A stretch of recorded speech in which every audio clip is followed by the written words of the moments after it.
कहानी सुनाऊंगी, ठीक है?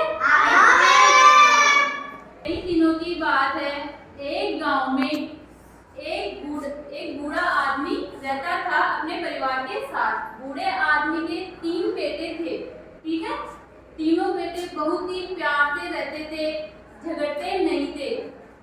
वे सभी के साथ बड़े प्यार से रहते थे।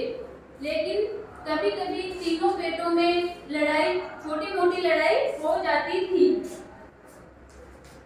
तो ऐसा देखकर बूढ़े आदमी ने उन तीनों बेटों को एक साथ एकजुट रहने के लिए बोला, लेकिन वो तीनों बेटे नहीं मानते थे। बूढ़े आदमी ने हर प्रयास किया कि ये तीनों बेटे एक साथ मिलजुल कर रहते हैं तो हमारा कोई भी कुछ भी नहीं बिगाड़ सकता।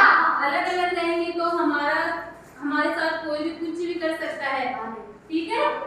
व्यक्ति ने प्रयास किया कि मैं इनको एक साथ रहने के लिए बोलूं, लेकिन वो माने नहीं। तो बूढ़े व्यक्ति ने सोचा कि मैं इनको सबक सिखाता हूँ ताकि ये एक साथ रहे।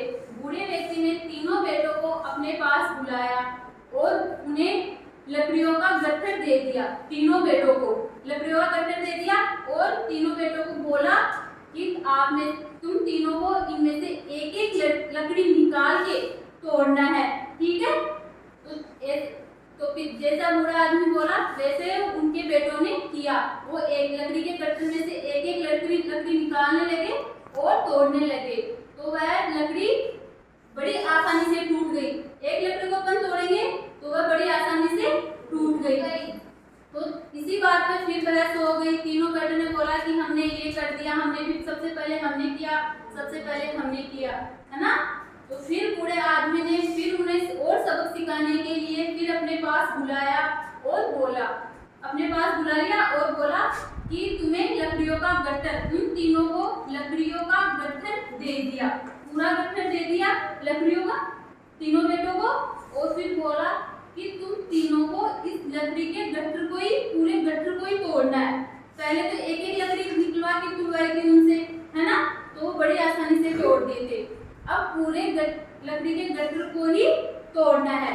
तीनों बेटों ने प्रयास किया लेकिन वो लकड़ी के गट्ठर को नहीं तोड़ पाए। लकड़ी के गट्ठर को कैसे तोड़ेंगे वो, है ना? तो बूढ़ा आदमी उन्हें यही सबक सिखाना चाहता था कि तुम तीनों मिलजुल कर रहोगे तो तुम्हारा कोई भी कुछ भी नहीं बिगाड़ सकता, है ना? तो इस कहानी से हमें यही शिक्षा मिलती है ना कि हम सभी को मिलजुल कर रहना चाहिए। हम सभी अपने परिवार में मिलजुल कर रहते हैं ना, तो हमारा कोई भी कुछ नहीं बिगाड़ सकता, है ना? इस कहानी से हमें यही शिक्षा मिलती है कि एकता में ही एकाग्रता है।